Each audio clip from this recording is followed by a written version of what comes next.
अस्सलाम वालेकुम everyone, this is me Akbar. Hope so आप लोग ठीक होंगे और मेरी वीडियोस आपको पसंद आ रही होंगी।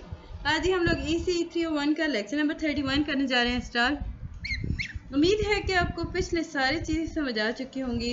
लेसन नंबर 31 है आपके पास development of emotions. Topic 1 to 8 development of emotion of love, how to practise love. अब जब हम बात करते हैं हाउ टू प्रैक्टिस लव, तो इसमें हमें कैसे प्रैक्टिस करेंगे? By willing to be valuable, by willing to forgive, do your best by and be willing to apologize. Okay. Do your best and be willing to apologize when you make mistake. तो ये कुछ आपको यहाँ पे बताया गया कि points बताया गया कि आप किस तरह लव को प्रैक्टिस कर सकते हो। विलिंग आपको शो करनी है कि आप वेनेबल हो विलिंग आपको शो करनी है कि आप वर्किंग कर रहे हो। Do your best, do your best and be willing to apologise. जब आप गलती करते हो तो आप माफी मांगने की ताकत भी अपने पास रखो। Let them know that how you care, that you care. Like उन्हें पता होना चाहिए सामने वाले को आपको किस चीज़ की परवाह है, और या ये भी कि आपको उनकी परवाह है और ये बात उसे इल्म होनी चाहिए। Listen to what they have to say. अच्छा, नेक्स्ट आपके पास एब्रीवेशन आती है LKM। LKM जो है वो लविंग काइंडनेस मेडिटेशन है। LKM stand for loving kindness meditation. ये एक ऐसी टेक्निक है जिसके अंदर हम प्रमोट करते हैं सेल्फ एक्सेप्टेंस को और रिड्यूस करते हैं स्ट्रेस को। इसमें हम प्रमोट कर रहे हैं वैरायटी ऑफ पॉजिटिव इमोशंस को, इम्प्रूव कर रहे हैं इंटरपर्सनल रिलेशनशिप को। इसके अंदर हमारे पास आता है कम्युनिकेट। अब हम कैसे कम्युनिकेट करते हैं? देखिए, हर इंसान की नीड जो होती है वो डिफरेंट होती है।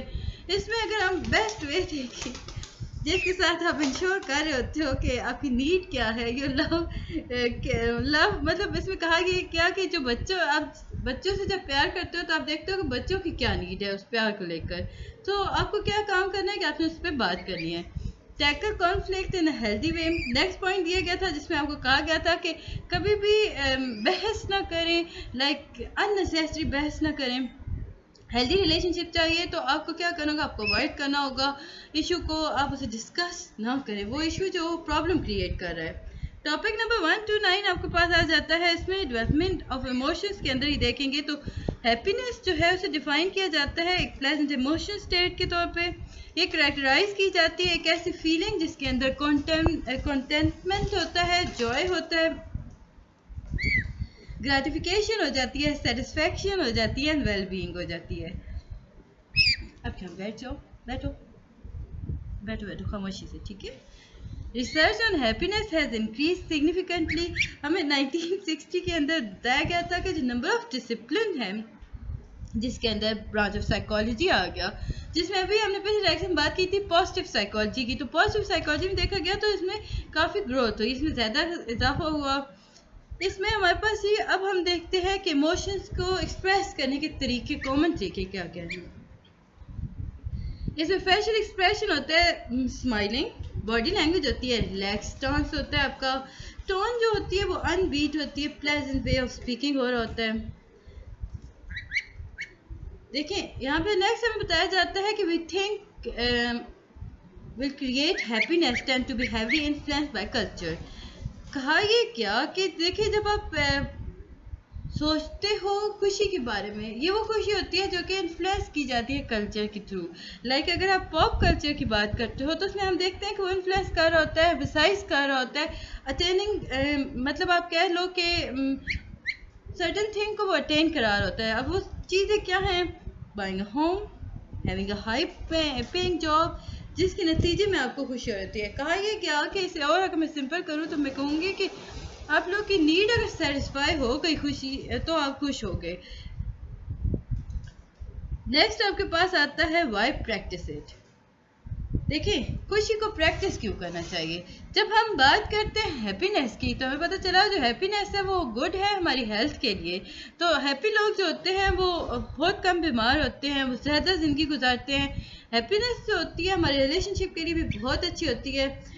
हैप्पी पीपल जो होते हैं वो ज़्यादा फ्रेंड्स बनाते हैं, वो ज़्यादा फ्रेंडली होते हैं, हेल्दी होते हैं, प्रोडक्टिव होते हैं अपने टास्क को लेकर। लेक्चर नंबर 32 है आपके पास।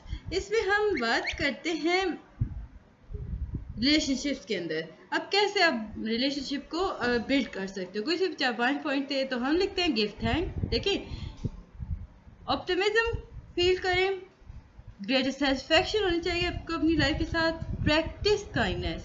ब्रेन लाइट अप होता है विद प्लेजर एंड रिवॉर्ड, तो काइंडनेस को आप प्रैक्टिस करो। जो समझ लो कि gate physical, regular physical activities करो जो कि आपके हैप्पीनेस को और सेल्फ स्टीम को इंक्रीज़ कर होता है। Spend time in nature. लोग जो होते हैं ना, लोग जो होते हैं वो नेचर को पसंद करते हैं, तो वो क्या चाहते हैं कि वो एक्सपीरियंस करना चाह रहे होते हैं नेचर को। इससे होता क्या है कि पॉजिटिव इमोशंस आपके डेवलप हो जाते हैं, क्वालिटी ऑफ लाइफ सेटिस्फैक्शन आना शुरू हो जाती है। टॉपिक नंबर 132 है आपके पास। इसी में कंटिन्यू करें हम लोग गेट रेस्ट।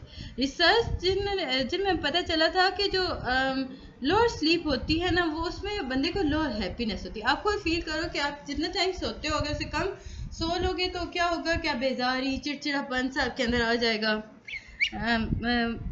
नेक्स्ट आपके पास आ जाता है पे अटेंशन। अब लोग जो होते हैं माइंडफुलनेस प्रैक्टिस कर रहे होते हैं ना, जो लोग वो हर मूवमेंट को हर मूवमेंट्स के साथ अवेयर होते हैं। लाइक वो अपनी थॉट्स, अपनी फीलिंग्स को और हर मूवमेंट के साथ लेके चलते हैं। यानी कि हम सिंपल कहेंगे तो वो हर मूवमेंट को एंजॉय कर रहे होते हैं।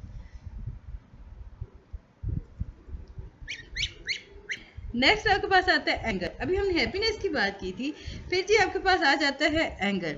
एंगर के अंदर हम देखते हैं कि ये एक नेगेटिव फीलिंग है जो स्टेट करती है कि ये आप यूँ कह लो कि आपके हॉस्टाइल थॉट्स को ये एसोसिएट कर रही होती है, जिसमें फिर आपका आ जाता है फिजियोलॉजिकल अरोजल और होता है, मॉल एडॉप्टिव बिहेवियर होता है आपका। इसमें हम बात करते हैं तो वह फिजिकल एक्सप्रेशन और होते हैं एंगर के, जिसके अंदर आप वार्निंग दे रहे होते हो दूसरों को, आप बता रहे होते हो कि आप ना खुश हो इससे। इसमें हम बात करते हैं रिस्पॉन्स की। तो जो रिस्पॉन्स होता है वो अनवांटेड एक्शंस होते हैं। लाइक इसमें हम बात करते हैं डिसरिस्पेक्टफुल की, डीमिंग की, या यूँ समझ लें कि डी मीनिंग हो गया, थ्रेटनिंग हो गई, निगलेक्टफुल हो गया। तो ऐसे पॉइंट्स में ना गुस्सा आना शुरू हो जाता है। इसमें फेशियल एक्सप्रेशन एंगर के देखें तो हमारे पास आएगा फ्रोइंग, ग्लेयरिंग। बॉडी लैंग्वेज देखेंगे तो ये एक स्ट्रॉन्ग स्टांस आपके पास आ जाता है, यानी टर्निंग अवे हो जाता है। लाइक टोन ऑफ वॉइस बात करेंगे तो स्पीकिंग रफली एंड हीलिंग हो रही होती है। इसमें अगर हम बात करते हैं फिजियोलॉजिकल रिस्पॉन्स की, तो इसमें स्वीटिंग होना शुरू हो जाती है, आप रेड होना शुरू हो जाते हो और ये गुस्से की आप इंतहा पे आए होते हो। देन आपके पास आता है एग्रेसिव बिहेवियर, जिसके अंदर आप हिट कर रहे होते हो, किक कर रहे होते हो, आप थ्रो कर रहे होते हो मुख्तलिफ ऑब्जेक्ट्स को। देन आपके पास ये पॉजिटिव एस्पेक्ट्स भी आते हैं एंगर के। एंगर जो होता है ये एक अप्रिशिएट रिस्पॉन्स होता है टू इनजस्टिस। अब हमें नेगेटिव बात कर ली ना, अब हम पॉजिटिवली देखते हैं। नहीं करो पॉजिटिव में देखें तो ये यार मेरे साथ बैठी हुई है, ये आप लोग लेक्चर ले रही है, ये मेरी बतख है तो वो बहुत तंग करती है। एंगर कैन भी अप्रिशिएट रिस्पॉन्स हो सकता है। इसमें हम इनजस्टिस को जब भी करेंगे तो इसमें अप्रिशिएट रिस्पॉन्स आप एंगर के थ्रू दे सकते हो। पॉजिटिव इंक्लूड इस अलर्टिंग फंक्शन। एंगर हमें बताता है कि आप या यूँ कह लेंगे आप एंगर के थ्रू बताते हो दूसरों को कि आपकी बात सुनी जाए। इस एंगर से ना ऑटोनॉमिक नर्वस सिस्टम जो होता है वो रोज करता है। इसे कोप कैसे करना है हमने, इसमें हम देखते हैं फीलिंग और बिहेवियर को। देखें, जब हम एंगर को देखते हैं ना तो हम इसमें डिफरेंशिएट करते हैं सबसे पहले फीलिंग और बिहेवियर को। लाइक आप खुद कहते हो कि it is okay to feel angry but it's not too okay to hate. कहा ये क्या कि आपको ये बात ज़हन रखनी होगी कि गुस्सा होना एक नॉर्मल बात है, लेकिन किसी को हेट करना अच्छी बात नहीं है। Modern appreciate anger management skills जो होती हैं ये बच्चों को सिखाई जानी चाहिए ताकि वो अपने एंगर को कंट्रोल करना सीख सकें।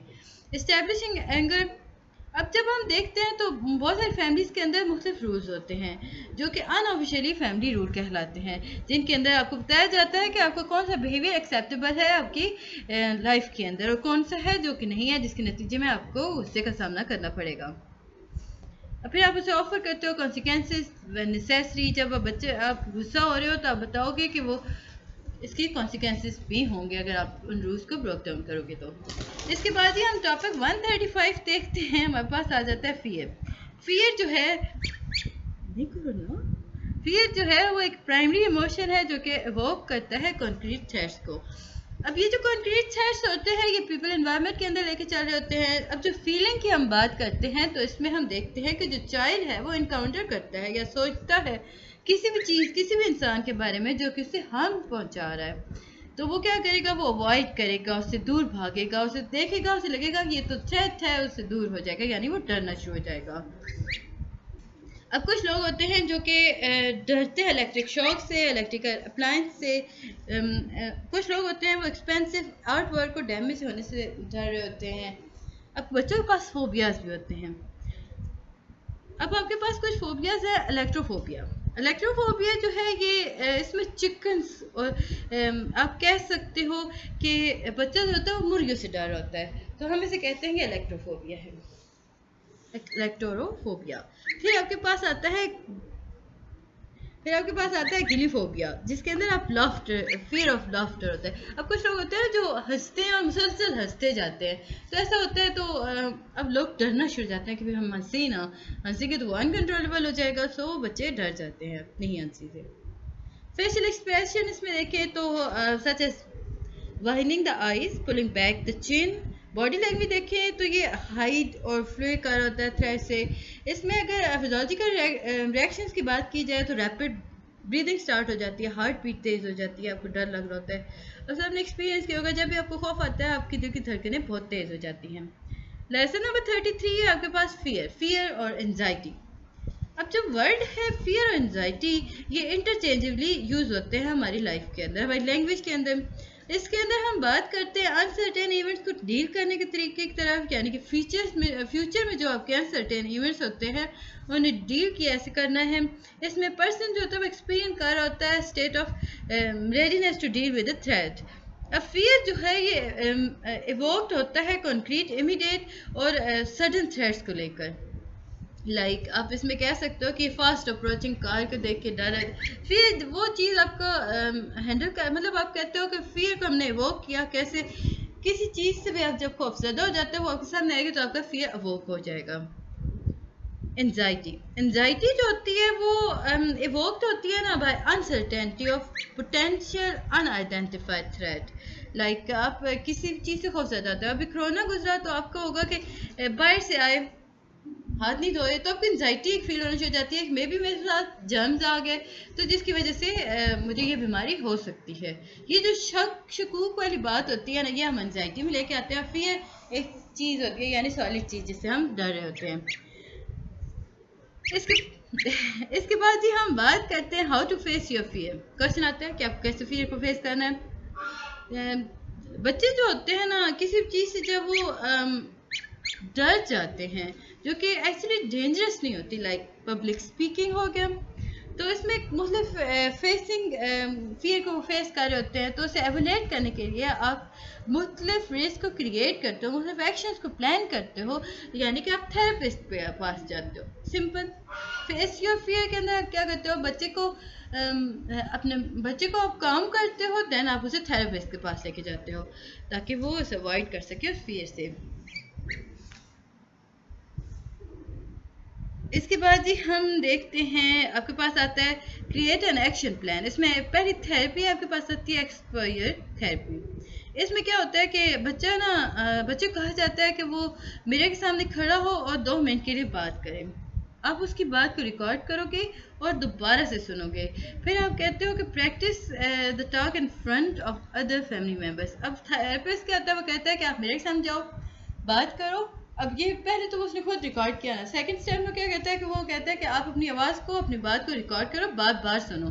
आपको खुद कितना इनकरेज करो कि आप फिर मेरे सामने जो बात की थी ना वो जाके आप अपने फैमिली मेम्बर्स के सामने करोगे, तो इस तरह आप फियर को ओवरकम कर सकते हो। टॉपिक नंबर 138 है how to read other emotion. इसमें हम वर्बल क्यूज की बात करते हैं कि वो हम अंडरस्टैंड करते हैं हर उस वर्ड को जो हम हर एक को नहीं, everything but don't tell everything. मतलब इसमें होता है कि क्या है कि understand the word, don't tell everything. इसमें होता है कि आप वोकल वैरायटी पे अटेंशन शो कर रहे होते हो, बॉडी लैंग्वेज को देख रहे होते हो, अब टोन ऑफ वॉइस की बात कर रहे होते हो। अब ये वो वॉइस टोन है जो इन्फ्लुएंस कर रही होती है चाइल्ड कल्चर और लिंग्विस्टिक बैकग्राउंड को, जिसके अंदर आप बच्चे का रिलेशनशिप चेक कर रहे होते हो। अटेंशन पे करनी ज़रूरी हो जाती है पर्सन की पिच के लेकर। ये था जी हमारा टॉपिक 138। 139 से स्टार्ट करते हैं ट्रांसलेशन नॉन वर्बल क्यूज। अब देखिए, सबसे पहले हम देखते हैं नॉन वर्बल क्यूज के अंदर फेशियल एक्सप्रेशन को। जॉय, इसमें क्या होगा, चीक रेज हो जाएंगी, लाइक इसमें आप लिप्स ड्रॉन बैक हो जाती हैं, माउथ पार्टेड हो जाता है, विद टीथ एक्सपोज हो रही है, वाइटनेस साइज और होता है, नहीं करो। सरप्राइज की अगर हम बात करते हैं, नहीं करना, सरप्राइज की बात करते हैं तो आई लाइट ओपन हो जाती है, इसमें वाइटनेस जो होती है वो ज़्यादा बाहर आ जाती है, लाइक आप खुशी का इजहार कर रहे होते हो, आपका फोरहेड जो होता है वो हॉरिजॉन्टल रिंकल्स की तरफ चला जाता है, कवर कर लेता है, लाइक आपके ब्राउन स्किन स्ट्रेचेस स्टार्ट हो जाते हैं। बॉटम अभी कहाँ होते हैं, across the bottom, jaw drop open, sadness, lower lip pouting out, इसमें हम skin beneath eyebrow forming triangle shape, जिसके अंदर इनर कॉर्नर जो होते हैं वो पीक्ड हो जाते हैं, जॉ पुल्ड अप हो जाते हैं। फियर, माउथ ओपन हो जाता है, विद लिप्स टेंस्ड हो जाते हैं, फोरहेड कवर कर लेता है रिंकल्स से, अब सेंटर में आपकी रिंकल्स क्रिएट होना शुरू हो जाती हैं, लाइक आपके आईब्रोज जो होती हैं वो लिफ्ट टुगेदर हो जाती हैं, like forming a flat line बना लेती हैं, ये फियर है। एंगर, एंगर में क्या होता है कि वर्टिकल लाइंस जो होती हैं वो ब्रो के दरमियान बनना शुरू हो जाती हैं। लोअर, आप कहते हो कि लोअर प्रोट्रूड्स आउट हो जाता है, लाइक इसमें लिप्स जो होती हैं वो प्रेस टुगेदर हो जाती हैं, उसके शेप बन जाता है, आई ब्लगिंग होना शुरू हो जाती है, नोस्ट्रिल फ्लैट हो जाता है। डिस्कस, नोज फ्रोड हो जाता है, लोअर लिप रेज हो जाता है, चीक्स और अपर आईलिड रेज कर जाती हैं। तो ये था जी लेक्चर नंबर 33। उम्मीद है कि आपको समझ में पसंद आया होगा। जल्दी से लेक्चर नंबर 34 को कर लेते हैं start. How to read other emotions. अब इसमें हम देखते हैं सर्वे। सर्वे जो बच्चों की बॉडी लैंग्वेज के अकॉर्डिंग हुए वो क्या क्या थे, उनमें क्या क्या बातें डिस्कस की गई थी। एंगर, इसमें क्लिंच फिस्ट हो जाती हैं, ट्रेम्बलिंग लिप्स हो जाती हैं, अवॉइडिंग आई कांटेक्ट हो जाता है, इन्वेडिंग अदर्स हो जाते हैं, प्रोफाउंड कल्चर गेस्चर्स हो जाते हैं। हाँ जी। सैडनेस, सैडनेस के अंदर हम बात करते हैं limp body, curing lip, flat tone of speech. Speech, speech में हम बात करते हैं moving the body backward suddenly. Happiness, relax muscles हो जाते हैं, ओपन आर्म्स एंड लेग्स हो जाते हैं, कंफर्टेबल पोस्चर आ जाता है। फियर, इसमें शेकी वॉइस हो जाती है, गास्पिंग होना स्टार्ट हो, गैस्पिंग स्टार्ट कर देते हैं, फिजिंग होता है, drawing and our body limb start हो जाते हैं, लाइक इसमें क्रॉस आर्म हो जाते हैं, अवॉइडिंग आई कांटेक्ट होता है। Sense emotion energy through touch. Handshake, किसी का भी हैंड मतलब यूँ कह लें कि किसी भी इंसान के हैंड को जब आप शेक करते हो ना तो वो यूनिवर्सली एक्सेप्टेबल ग्रीटिंग होती है, लेकिन इसमें बहुत सारे मीनिंग्स भी होते हैं। हग्स, हग्स जो है ये बेसिकली वंडरफुल वे है, आप अफेक्शन शो करते हो दूसरी तरफ।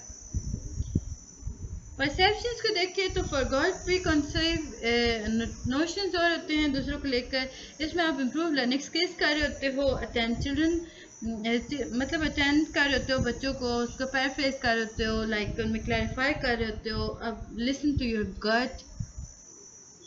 नेक्स्ट आपके पास आता है रेगुलेशन और कोपिंग।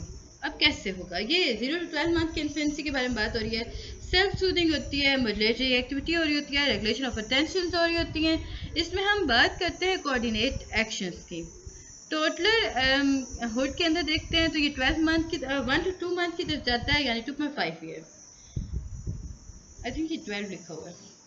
रेगुलेशन कोपिंग, इसमें क्या होता है कि सेल्फ अवेयरनेस हो रही होती है, कॉन्शियसनेस जो होता है उसमें इमोशनल रिस्पॉन्स आ रहा होता है, इन एबिलिटी आ रही होती है कॉन्स्टेंट की तरफ लेकर, उसमें इम्पोज किया जा रहा होता है एक्सपेंडिंग ऑटोनॉमी और एक्सप्रेशन नीड।